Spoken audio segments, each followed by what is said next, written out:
ya, kepada kami dari kuasa hukum dalam proses persidangan. Kemudian yang kedua, dugaan dari ketidakprofesionalan.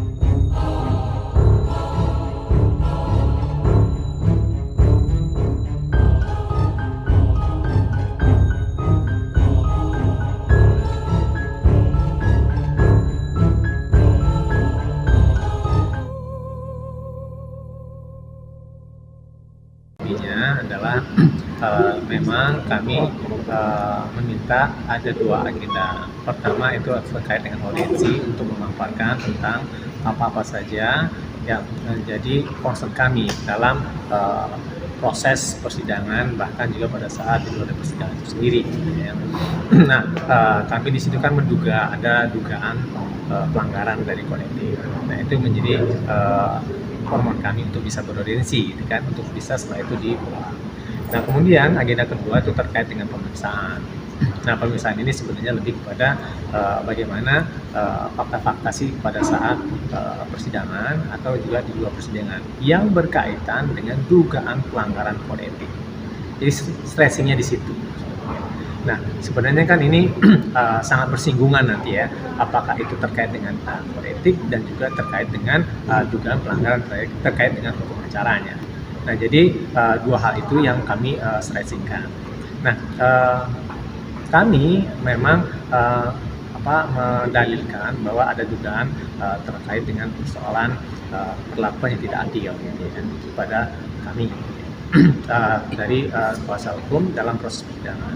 Kemudian yang kedua, dugaan dari ketidakprofesionalan dalam pemeriksaan persidangan, dan kemudian tentang dugaan kebijaksanaan. Nah, kemudian juga di situ nanti juga akan dikuatkan dengan apa Mbak Ami terkait dengan bagaimana sih sebenarnya hakim untuk memeriksa suatu perkara ketika itu ada perempuan di dalamnya. Itu terkait dengan Permen Nomor 3 Tahun 2017 terkait dengan pedoman pemeriksaan perkara perempuan yang berhadapan dengan hukum.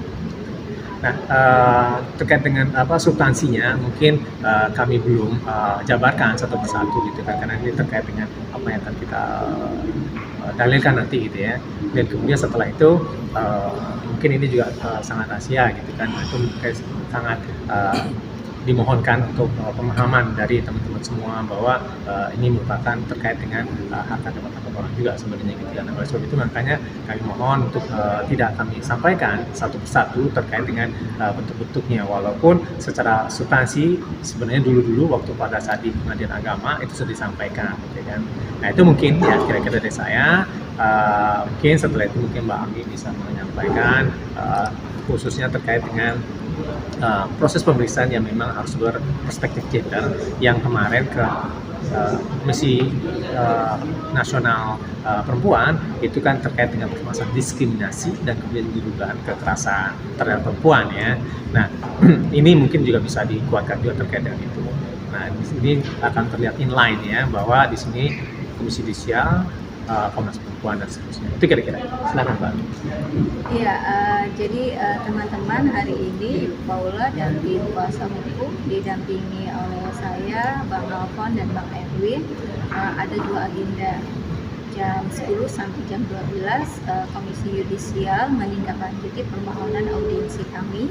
Kemudian nanti jam 1 sampai selesai akan dilakukan permintaan keterangan terkait laporan dugaan pelanggaran kode etik dan pedoman perilaku hakim. Pada audiensi tadi kami diterima oleh 5 orang staf dari Biro Pengawasan Hakim.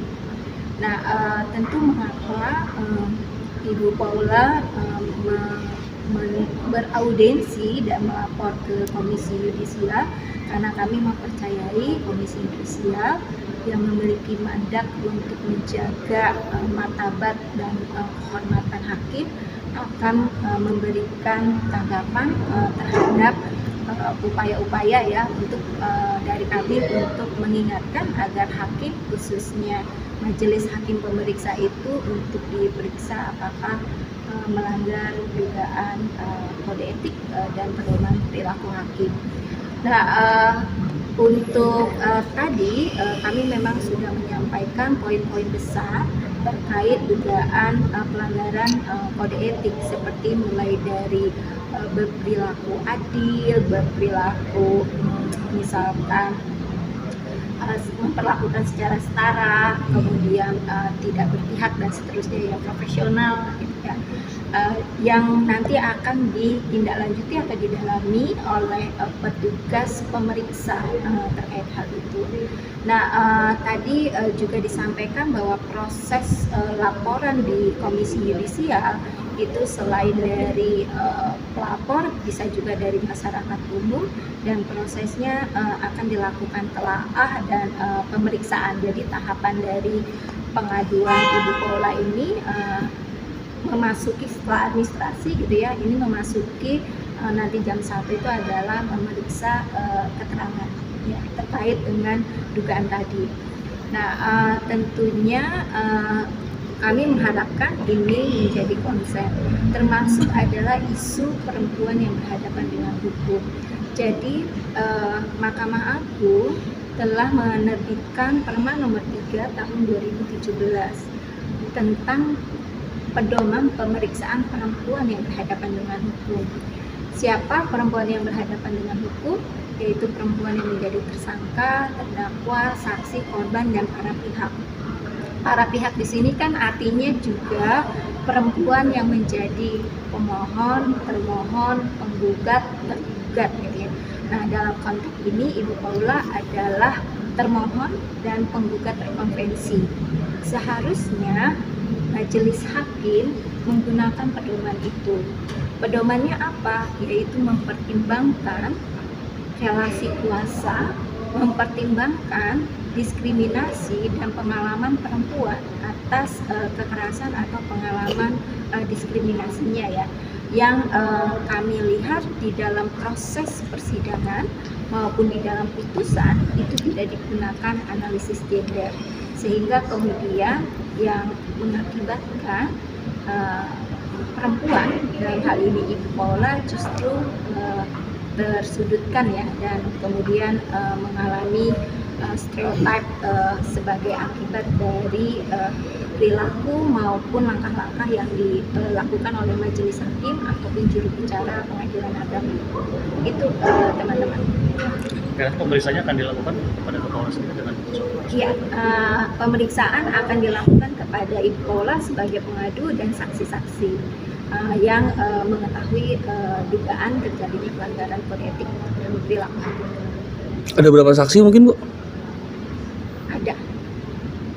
saksi dari yang saksi ketika sidang atau Ya, seperti apa? enggak, saksi-saksi yang mengetahui proses persidangan yang terjadi ya, dugaan-dugaan pelanggaran itu.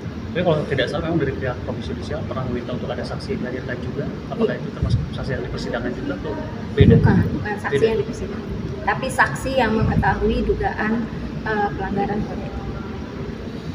Ya, mungkin saya tambahkan ya, bahwa yang dimaksud saksi-saksi itu memang mengalami mendengar dan mengetahui ya terkait dengan dugaan perilaku pelanggaran kode etik dan perilaku itu sendiri ya. Nah, jadi mungkin kalau misalnya dalam persidangan, karena persidangan tertutup kemarin ya, berarti per pihak yang itu. Dan kemudian yang kedua, kalau misalnya terkait dengan komisi pers, mungkin teman-teman sudah tahu seperti itu ya, terkait dengan itu. Bahkan juga apa yang teman-teman liput ketika adanya komisi pers itu bisa juga sebagai alat bukti.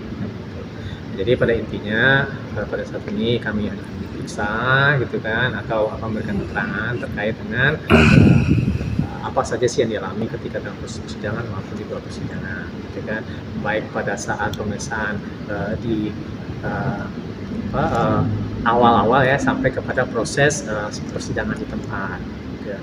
Nah, kemudian juga apa-apa saja yang terjadi dan kemudian apa-apa saja yang disebutkan di situ yang kami nilai diduga melanggar dari pedoman perilaku dan kode etik. Itu kira-kira. Oke. Terima kasih. Bang apa sedikit? Mungkin terkait dari dugaan-dugaan yang sudah dikeluarkan atau sudah tersebar belakangan ini Bang, yang sudah lama itu bagaimana Bang? Apakah akan menempuh jalur hukum kah Bang? Oke, nanti kita akan pertimbangkan. Oke, sekarang cukup. di sini aja dulu. Nanti kita akan cover lagi terkait ini. Oke? Oke. Kalau yang mengenai status yang kemarin maaf banget ini mengarah tersebar di sosial media itu Hmm. seperti apa Bang? Status Ya, itu kan yang kita pertimbangkan dan itu lagi kita analisis. Bukan kita tidak analisis, bukan tidak akan kita lakukan, tapi itu satu-satu. Itu makanya di beberapa media saya katakan bahwa kita akan melakukan tindakan-tindakan terukur. Karena apa? Dari pada saat persidangan sampai detik ini, kami masih mempertimbangkan, berbicara sangat hati-hati, karena kami ingin menyampaikan bahwa kedua orang tua atau para pihak di persidangan ini adalah orang baik. Itu aja sebenarnya. Untuk apa? Untuk kepentingan dari anak. Kalau semisalnya ada pihak-pihak yang mengatakan untuk kepentingan anak, tetapi melakukan perbuatan-perbuatan yang kontraproduktif untuk kepentingan anak, artinya itu bukan untuk kepentingan anak, tapi untuk kepentingan diri pribadi. Nah, itu makanya, mohon maaf, kami itu mengukur, berbicara juga sangat hati-hati sekali. Tujuannya apa? Untuk kepentingan anak. Anak-anak mereka itu membutuhkan tumbuh kembang yang baik, psikologi yang baik, begitu ya. Karena efeknya bukan sekarang, tapi efeknya 7-10 tahun ke depan. Mereka akan bertanya pada kami nanti, kok begini sih? Nah, makanya kami mohon izin, gitu kan. Mungkin terlihat pelan, tapi kami pengen terukur dan itu mendapatkan dampak yang positif nanti. Nah, jadi pendampingan yang berkaitan dengan anak, tantangannya itu. Kalau semisalnya untuk pendampingan advokasi yang lebih keras gitu kan, kita bisa mengumbar, kita dengan cepat mengatakan, bahkan juga dengan standar-standar yang lainnya dengan standar advokasi. Tetapi ini berkaitan dengan anak. Oleh sebab itu makanya kami sangat menjaga dan kami ingin mengatakan bahwa kedua orang tuanya baik. Jadi mohon ya teman-teman ya, kami mohon sekali bahwa ini untuk kepentingan anak-anak mereka. Udah gitu aja. Oke. Bang, mungkin sedikit Bang untuk draft-draft yang sudah bocor di akun IG Instagram tersebut, apakah akan melaporkan Bang? Ya itu nanti kita akan sampaikan ya. Kami sudah memikirkan itu, gitu kan. Dalam artian apakah ini bagaimana, itu bagaimana? Kita sudah diskusi. Di antara kita dari tim udah berdiskusi. Bukan kita belum diskusi, kita sudah diskusi. Tapi kita ingin mengukur dan itu tidak terdampak pada anak-anak. Itu namanya memanajemeni dari isu sehingga itu tidak terdampak bagi anak-anak. Bukan kami lambat, bukan. Kami mengukur untuk kepentingan anak. Karena anaklah yang paling terdampak pada saat ini. Ya, itu kira-kira ya. Oke. Bang, untuk menegaskan Bang, Ada tanggapan dari Bang, Bang? untuk menegaskan sendiri berarti akan menempuh jalur hukum ke depan. Cukup ya, gitu ya. Oke. Oke, gitu ya.